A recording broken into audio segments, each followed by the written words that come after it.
Good evening my dear student, आपका स्वागत है आपके अपने ही चैनल हिंदी शिक्षा संकल्प में। मैं हूं वंदना, आपके लिए लेके आई हूं कक्षा 10 यूपी बोर्ड हिंदी की क्लासेस। जैसा कि आप लोग जानते हैं कि हम लोग इस वक्त काव्य खंड के तीसरे कवि श्री रसखान जी को पढ़ रहे हैं।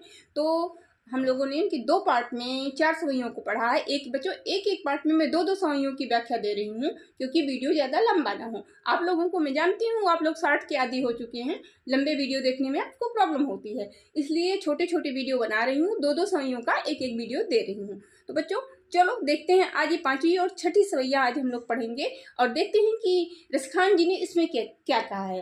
रसखान जी कृष्ण भक्ति, आप लोग जैसा कि आप लोग जानते हैं कि रसखान जी कृष्ण भक्ति धारा के प्रमुख कवि हैं, सगुण कृष्ण के उपासक हैं।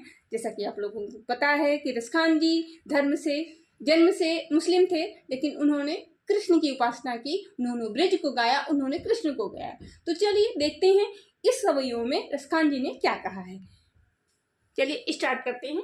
कान्हा भये बस बांसुरी के, अब कौन सखी हमको चाहिए। निसदोष रहे संग साथ लगी, वह सौतीन तापन क्यों सहिए। जिन मोहि लियो मन मोहन को, रस खान सदा हमको दहिए। मिली आओ सब सखी भागी चले, अब तो ब्रिज में बंसुरी रही है। तो बच्चों इस सवैये का, इस पद का संदर्भ मैंने आपको बताया है, वही होगा। तो चलिए एक बार और आपको संदर्भ बता देते हैं कि आप लोग संदर्भ कैसे लिखेंगे। आप लोग लिखेंगे प्रस्तुत पद रसखान जी द्वारा रचित रसखान सुजान से लिया गया है, जो कि हमारी पाठ्य पुस्तक काव्य खंड में सवैया नामक शीर्षक से उद्धृत है। ये हो गया आपका संदर्भ। और आप प्रसंग ये है बच्चों कि गोपियां एक दूसरे से कह रही हैं, एक सखी दूसरी सखी से कह रही है कि हे सखी, अब तो हमारी ब्रज में कोई वैल्यू ही नहीं है, हमारी कोई कीमत ही नहीं है। कृष्ण तो बांसुरी के हो गए हैं, दिन रात बांसुरी उनके साथ लगी रहती है, वो तो हमारी सौतन हो गई है। इसी को देखिए रसखान जी कैसे कह रहे हैं। कान्हा भये बस बांसुरी के, अब कौन सखी हमको चाहिए।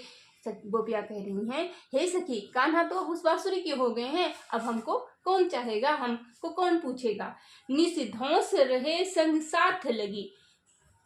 निस का अर्थ होगा बच्चों रात, और धौस का अर्थ होगा दिन।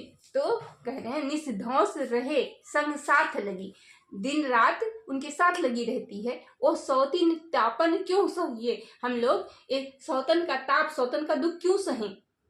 वो तो दिन रात उन्हीं के साथ लगी रहती है, और ये सौतिया ताप हम क्यों बर्दाश्त करें। जिन मोहि लियो मनमोहन को, जिसने मनमोहन सबके मन को मोहते थे, उनका नाम ही मनमोहन है।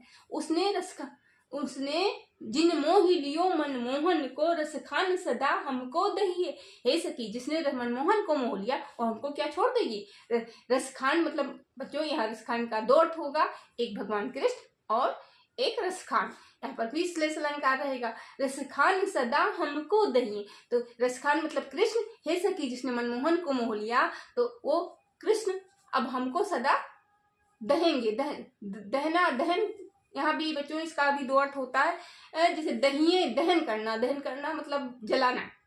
और एक अवधी भाषा में जिसे कहते हैं दहिए, डाहना, परेशान करना, वही मीनिंग इसकी।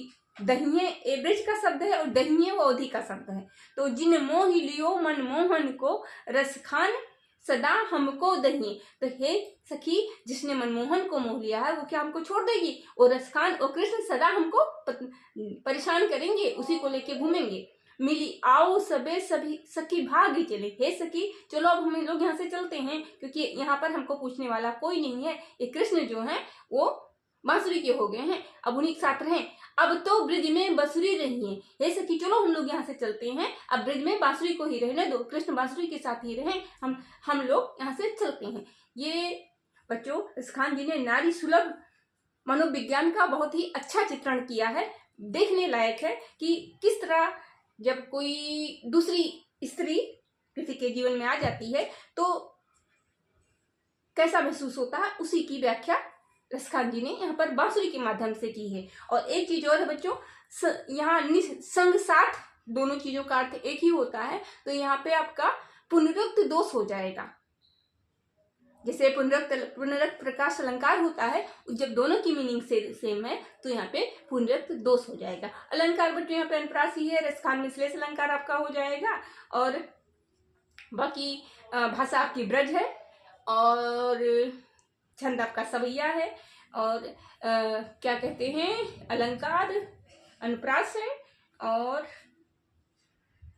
रस आपका श्रृंगार और वियोग श्रृंगार कह लीजिए, क्योंकि जलन हो रही है उनको, वियोग नहीं श्रृंगार ही कहिए, और गुड़ आपका प्रसाद है और माधुरी। और दूसरा, अब चलो बच्चों दूसरी सवैया को देख रहे हैं। देखो, मोर पखा सिर ऊपर रखियो, गुंज की माल गरे परी रोंगी, ओढ़ी पीताम्बर लय लकुटी, बन गोधन ग्वारन संग फिरोंगी, भव तो वही मेरो रस खान, सो तेरे कहे सब स्वांग करूंगी, या मुरली मुरली धर की, अधरान धरी अधरान धरूंगी। बच्चों देखिए, यहाँ भी गोपियों के मन की बात कही गई है, वो मुरली से उनकी जलन की, इस सवैये में भी मुरली से उनकी जलन की ही बात रखी गई है। देखिए, एक सखी कह रही है कि मोर पखा सिर ऊपर रखियो, मोर का पंख अपने सर पे लगाऊंगी, गुंज की माला गरे परिरोंगी। बच्चों, परिरोंगी का अर्थ होगा पहनूंगी, जैसे अवधि में कहते हैं पहरोगी, पहरूंगी, और यहाँ पे परिरोंगी ब्रज है, इसलिए यहाँ पे लिखा गया है परुरोंगी। गुंज की माला श्री कृष्ण धारण करते हैं, तो वही कहती, मोर का पंख भी श्री कृष्ण अपने सर पे लगाते हैं, तो मोर पखा सिर ऊपर रखियो, मोर का पंख अपने सिर पे लगाऊंगी, गुंज की माल गरे परिरोगी, गुंज की माला अपने गले में पहनूंगी, ओढ़ी पीताम्बर लय लकुटी, पीताम्बर भी ओढ़ लूंगी और लाठी भी ले लूंगी, बन गोधन ग्वारन संग फिरूंगी, और वन में ग्वाल वालों के साथ घूम भी लूंगी, टहलूंगी भी, भव तो वही मेरो रस खान, जो मेरे कृष्ण को, जो मेरे रसखान को पसंद है, वो सो तेरे कहे सब स्वांग करूंगी, उनके कहने से ये सारे कार्य करूंगी, सारे स्वांग करूंगी। लेकिन ये सब तो मैं करूंगी, लेकिन या मुरली मुरली धर की, अधरान धरी अधरान धरूंगी। बच्चों, मुरली मुरलीधर की, यहाँ पर तो आपका अनुप्रास अलंकार हो जाएगा, और अधरान धरी अधरान धरूंगी, दो अधरान और अधरान यहाँ पर दो बार आया है, इसलिए यहाँ पर आपका अलंकार हो जाएगा, और इन दोनों का अर्थ अलग अलग है। देखो बच्चों, ये देखो, ये धरोंगी है, ये देखिए, देखो, एक अधरान का अर्थ होगा है कि अधरों पर, और दूसरी अधरान का अर्थ होगा अधरों पर नहीं रखूंगी। पखा, मोर पखा सिर ऊपर रखियो, मोर का पंख अपने सिर पे धारण करूंगी, गुंज की माला गले परिरोंगी, गुंज की माला भी धारण करूंगी, अपने गले में पहनूंगी, ओढ़ी पीताम्बर लय लकुटी, पीताम्बर भी ओढ़ूंगी, लाठी भी लूंगी, बन गोधन ग्वारन संग फिरूंगी, वन में गाय और ग्वालों के साथ घूमूंगी, भाव तो ओहे मेरे रस खान, जो मेरे कृष्ण को पसंद है, सो तेरे कहे सब स्वांग करूंगी। स्वांग का अर्थ होता है बच्चों नाटक, सो कृष्ण के कहने से मैं सारे नाटक करूंगी, सब कुछ करूंगी। लेकिन ये सब कुछ करने के बाद भी, या मुरली मुरली धर की, अधरान धरी अधरान धरूंगी, ये मुरली जो श्री कृष्ण मुरली बजाते हैं, उसको मैं अपने अधरों पे नहीं रखूंगी। तो बच्चों, चलो देखते हैं इसका काव्य सौंदर्य, इसका भी देख लेते हैं। इसमें रस आपका श्रृंगार है, छंद आपका सवैया है, भाषा आपका ब्रज है, गुण आपका प्रसाद और माधुर्य है, अलंकार आपका अनुप्रास यमक है, क्योंकि ये अधरान धरी अधरान धरूंगी, यहाँ पर आपका यमक अलंकार होगा, और मुरली मुरलीधर में अनुप्रास अलंकार हो जाएगा।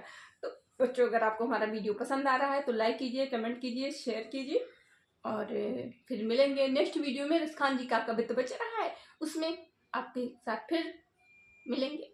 तो तब तक के लिए थैंक यू।